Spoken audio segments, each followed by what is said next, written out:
Hey guys, welcome back to Cooking with Jessi. Today I've got what's for dinner for you. I've got 4 quick and easy meals, so stay tuned because I'm going to show you how to make these. All of these took under 30 minutes except for the last one. It took a little bit longer for bake time, but otherwise very quick and easy. First, we're going to start with air fryer Parmesan chicken.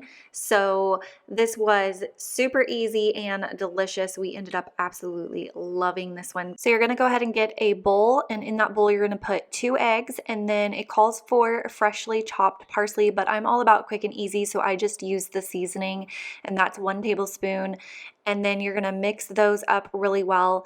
And then for your chicken tenders, you're gonna go ahead and do 1 tablespoon of olive oil and drizzle that over. And then you're going to melt 2 tablespoons of butter and drizzle that over the chicken tenders as well. And then you're going to want to salt and pepper to taste. I am definitely not a professional. I hope these videos inspire you and give you new dinner ideas, because that's what I need in my life. So that's kind of what made me think about doing these. But just take it from me, I definitely don't know what I'm doing in the kitchen. Case in point.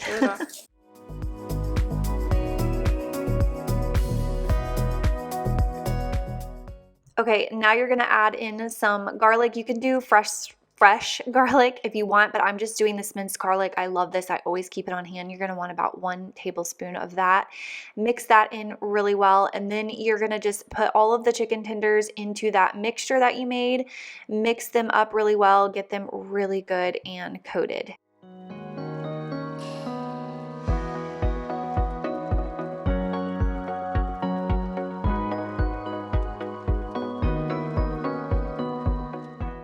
Okay, the next step is to take freshly shredded Parmesan. I cheated and just did a bag and it worked great. But if you want to make it even better, you can do freshly shredded Parmesan.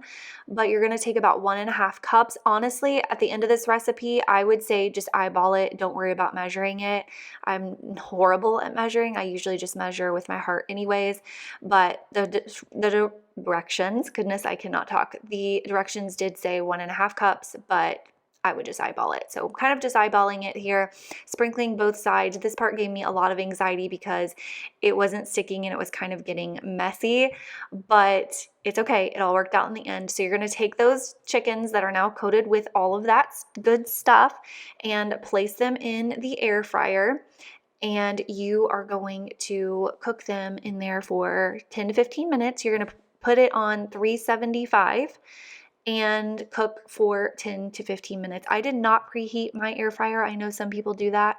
I did not do that, and it worked out great. So 375 for 10 to 15 minutes, and then you're gonna flip them and do 10 to 15 minutes again.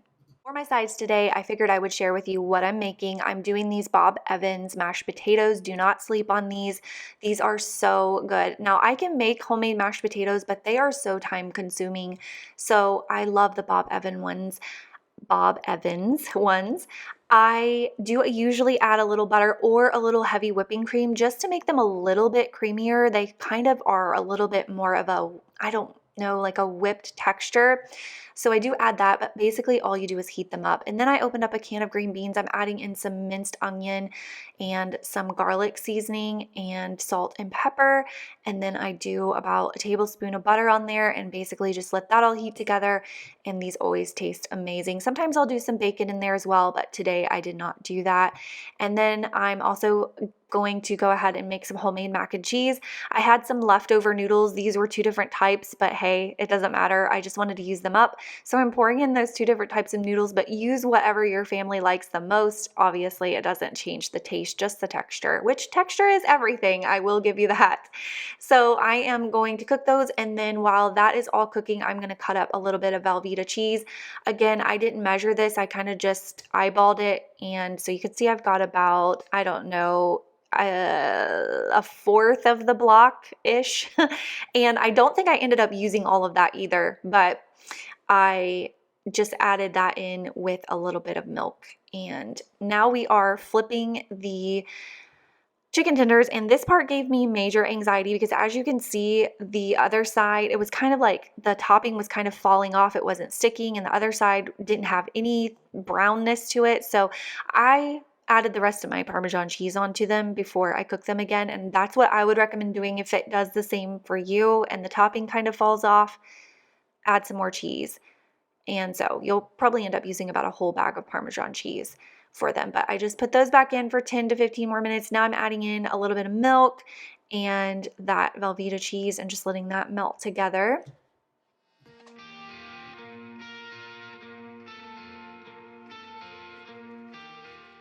These were seriously amazing and so quick and easy.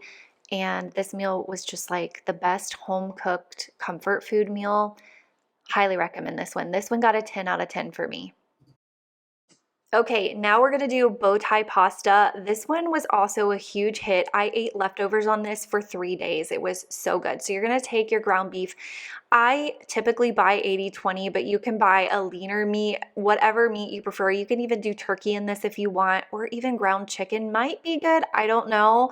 I see people experimenting with that for like different health reasons or just different preferences. If you don't like red meat, you could try those, but we're just using ground beef. I salt and peppered it, and you're gonna add in a block of cream cheese when that's done cooking. So we're gonna cook that meat, and while that meat is cooking, you're gonna go ahead and boil your pasta. I used a box of bow tie pasta. Really loved the texture on this one, so I do recommend getting the bow tie. So once you've drained your meat, you're gonna add in your block of cream cheese, and then you're gonna add in 2 tablespoons of milk. And by the way, I used 1 pound of ground beef. You can use however much you need for your family.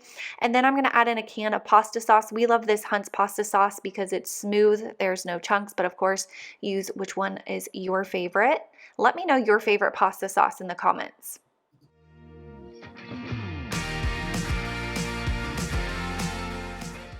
All right, so you're gonna mix all of that stuff together in your bowl, and then you're gonna go ahead and drain your pasta and add that in, mix it up really well, and then add that to your 9 by 13 baking dish. You are gonna want to go ahead and grease that dish however you prefer. I'm just using my olive oil cooking spray to do that.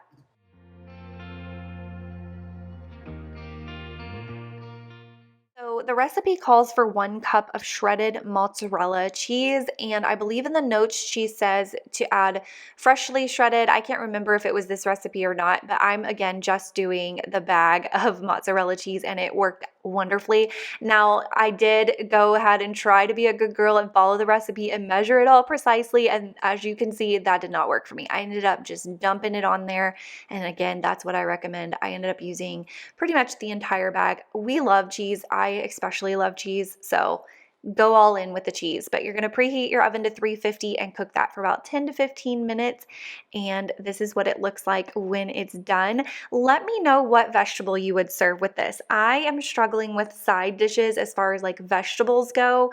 Green beans are usually a hit. Sometimes we do broccoli, but I need help, so help me with the vegetables. Okay, so this is not a crock pot meal. Don't get too excited. We are doing buffalo chicken taquitos, but I had my chicken was frozen, so I had to fix that situation. So I decided the best way to do that for me was to just go ahead and throw them in the crock pot. I had done this early in the morning, so they would be ready when I was ready to make dinner. But you could use rotisserie chicken, or you could make it however you want. But I'm adding in salt and pepper and just a little bit of chicken broth to give it some moisture. And I went ahead and let that cook for 4 hours, so it would be nice and tender and ready for me to shred. So once 4 hours had passed, it was cooked perfectly. I just take it out and put it in a bowl, and then I use my mixer to shred it. This is like a genius hack that I learned only a couple of years ago. If you don't know about this, it is seriously life-changing. So you just take your mixer and you just shred it, and it does an amazing job. So that's what I'm doing, just shredding that chicken. I swear, you guys, I do know how to talk. But anyways, you're gonna add in 1 block of cream cheese. I cut mine up so it would melt easier. And then you're gonna add in 1 cup of shredded cheddar cheese and 1/2 cup of buffalo sauce. I like the Frank's buffalo sauce. And then you're gonna add in 1/2 cup of ranch dressing. You can use any ranch dressing you like.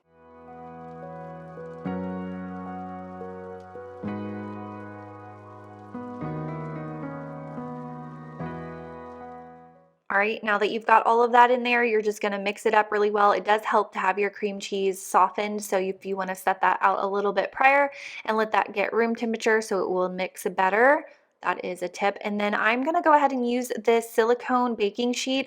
I've recently learned how bad aluminum foil is for us, and I am someone who loves to cook with aluminum foil. I'm trying to not do that anymore, so I got those on Amazon.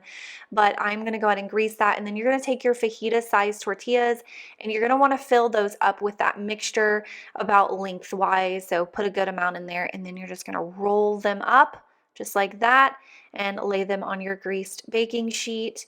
And I ended up using the entire pack. And what I did, because we did have leftovers, was wrap these up in like clear plastic wrap and freeze them, and I heat them up and eat them for lunch. And it's such a good and obviously quick and easy lunch. So if you do have leftovers, these make great freezable, on the go, busy mom life, whatever, meals. So you're gonna preheat your oven to 450. You do want to spray them liberally with the cooking spray. You're going to bake them for 10 minutes and then flip them and bake them for an additional 5 minutes.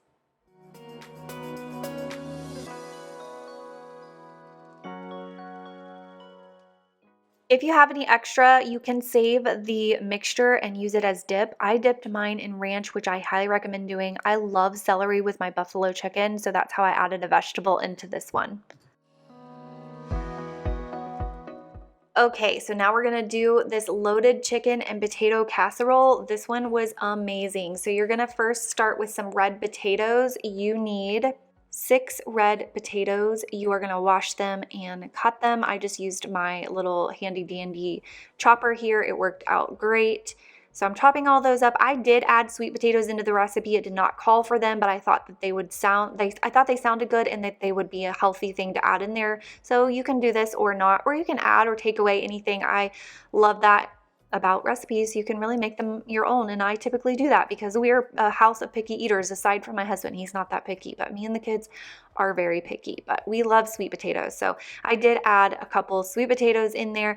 And then I love this diced chicken that you can get from the store now. It makes my life so much easier. So see if your store has this, and then you don't have to worry about cutting up the chicken. It just takes a little bit of time and gives you that back into your day. So you're gonna add the chicken. It says 2 chicken breasts. I just did that pack of chicken breasts. You're gonna do 1 garlic clove, but I did about 2 tablespoons of that minced garlic in there because we love garlic.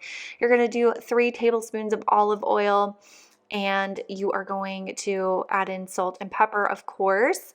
And then with the seasonings, I tried the measuring thing. Again, I just measure with my heart, so I recommend eyeballing it. The smoked paprika, it said to do 1 tablespoon, but this really made the recipe.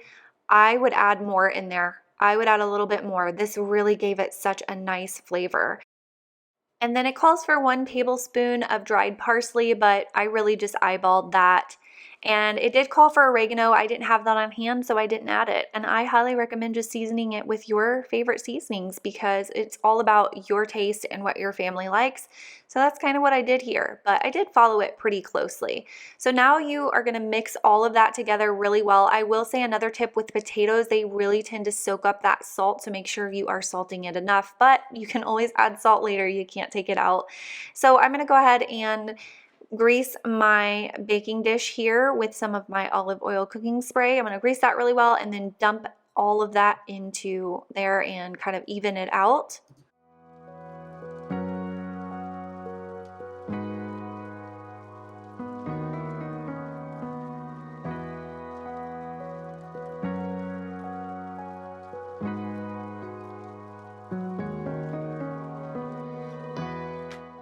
All right, you're going to want to preheat your oven to 375. And you're gonna bake this for 45 to 50 minutes. I do recommend going more towards the 50 minutes. Those potatoes seem to take forever. While that's baking, I'm gonna go ahead and chop up some green onions. I absolutely love green onions. They are just so good. If you don't like them, don't add them in. Do something else or do nothing at all. That's fine. They didn't make or break it for me, but they were good. And then I accidentally got reduced fat because they substituted this when I ordered my groceries. So just do regular sharp cheddar cheese. Freshly shredded will melt better, but this did just fine. And I had also made up some bacon while I was waiting for that to bake and chopped that up. So I'm doing freshly chopped up bacon and sharp cheddar cheese. Add that whole bag of cheddar cheese, girl, because we love cheese here, okay? Or boy, I shouldn't say girl because I know I've probably got some men here that love to cook as well. So I didn't mean to leave you all out, but I am just spreading that over top and then sprinkling those green onions over top. And then I'm going to throw that back in for 5 to 10 minutes and allow that cheese to get all melty. And seriously, this one was so good and relatively healthy as well. I just served mine with a side of baked beans. I thought that that paired really well with it.